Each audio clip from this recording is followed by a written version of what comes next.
to Dog Talk. I'm Jill Nadeau, and with me is our expert applied animal behaviorist, Claudine McAuliffe. Good afternoon, Jill. Good afternoon, Claudine.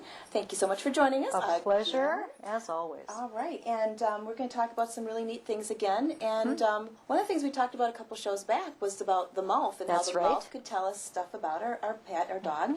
Now we're going to go to the other end, right? The other end of the dog. Okay. That's right. And you know, when we're looking at dogs, it's always a good idea to not look just at one part of the dog to determine the mood of that dog. Best to look at different parts of the dog and then put them all together to decide what have we really got here. You know, it's kind of like the committee investigating an elephant. Sure. You know, yeah. they couldn't. The blind person. Right. They couldn't decide this was an elephant until they had all put their their thoughts together about this. So when we're looking at the emotional state of a dog, we want to look at tails as well as the mouth. Okay. Sand. Boop, boop. That's a good boy. Let's see if we can get Sand to help us out here. All right. Now, let's take a look at his tail right now. Sand. Shh. Good boy. And you see how the base of the tail, which is this part right here, he didn't have to sit down. At it now. Yeah, come on. Good boy. The base of the tail was horizontal. Right. All right. Can we get you to stand up a bit? Oh, what a good boy. All right. Base of the tail, horizontal like that. This is the kind of tail that I like to see in a dog. Okay. All right. It indicates a fairly neutral or a happy emotional state. Stand up, please. That's a very good boy. And I also like to see that tail gently waving back and forth. Sandy Mouse, wag your tail. That's nice, okay? Now, that's a nice gentle wave, but I'm looking at the base of that tail, and what's it doing right now? It's down. It's down, isn't it?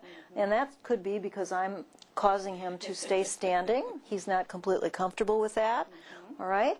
So let's talk about this tail position as long as we've got this right in front of us here. We've got the base of the tail hanging down. Can you come over here with me? Oh, what a good boy. That's right. Okay, base of the tail down, which means that there's some degree of uncertainty, lack of confidence, maybe even fear. And when we see the tail starting to go, stand up please.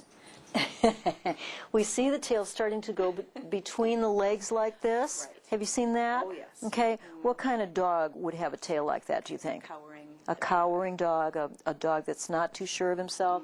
And then the tail is going like this. Yeah. The farther under the tail goes, the more frightened the dog, the less confident the dog is. So we don't want to see a tail that's in the down position.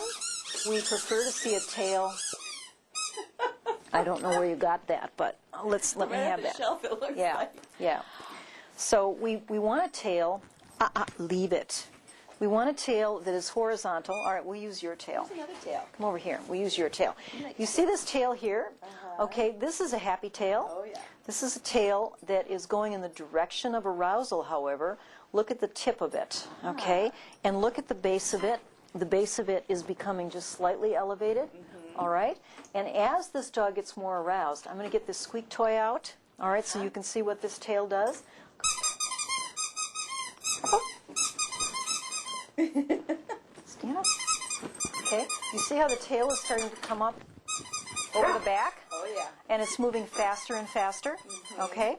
So, all right, that's all. That's all. All right, the faster the tail moves, the more arousal we have. Oh, my. Yes. And the more the tail comes up, the more arousal we have.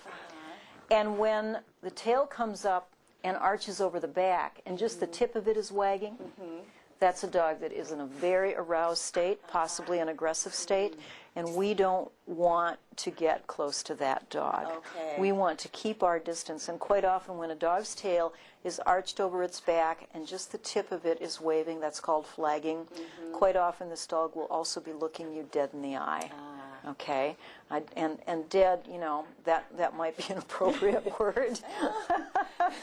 You don't want to approach that dog. You just want to lower your eyes to the ground, turn sideways, and just kind of watch out of the corner of your eye, and hopefully the dog will go away. Okay. If it does come towards you, stand very still and don't move until the dog moves away. Okay. This is a dog that is potentially threatening. Okay? So I really, I see so many people who will approach a dog with the tail that's wagging even just a little bit, and then I'll, we have maybe a bite, and the person will say, but the tail was wagging, which it was, but not in a good way. Not in a good way. Not in a good way. So we want to make sure that we only approach dogs that have a tail wagging very gently in a horizontal position. That's a safe tail. And what I like to see in a dog is not only the tail wagging in that nice horizontal position, but the whole butt. Oh, yes, have you seen that in puppies? Oh, yes, the my dog whole does that butt, all the time. and they're so wiggly, their whole spine just, back and forth and back and forth. They're as loose as a slinky, and they're just so wiggly all over. That's what I really like to see in a dog. So what I'd like to do is sensitize people so that when you see a dog, you immediately look at what that tail is doing. And if you see that tail in a position other than horizontal and gently waving back and forth, you ask yourself, do I want to approach this dog, or do I want to have this dog approach me? Okay? If the tail is down, this is a dog that's not confident. This is a dog that potentially may bite out of fear. Okay. If the tail is up, this is a dog that is very confident and may bite out of a sense of territory or a sense of just wanting you to go away, not wanting to interact with you. Right. So just leave those two dogs, give them lots of space, and there are plenty of nice dogs out there that you can't interact with.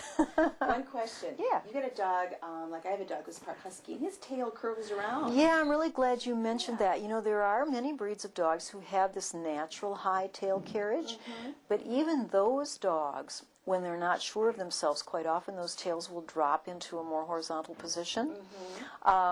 And the speed of the wag in a tail like that is important. If it's really fast, okay, the faster the wag, the more arousal. The slower the wag, the less arousal to a point, and then the more arousal. Sometimes it's hard to read. So what we look at is the base of the tail. Look at the base of a tail. That's often the best indicator of the level of arousal that animal has. And even dogs with a nice relaxed upright tail like a husky or a Pomeranian, they still will have a fairly level base of their tail.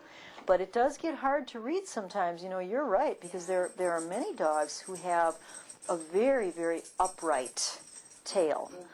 And it's hard to read those dogs. So then we have to look at some other signals, like what's the mouth doing, or what is the stature of that dog? Is it standing on its tiptoes, perhaps? Or are its muscles really rigid? Because that's an indicator of how it's feeling as well. So looking at the whole dog as the whole dog. As a whole. That's right. Great. Yes. Wonderful. Well, thank you very much. You're welcome.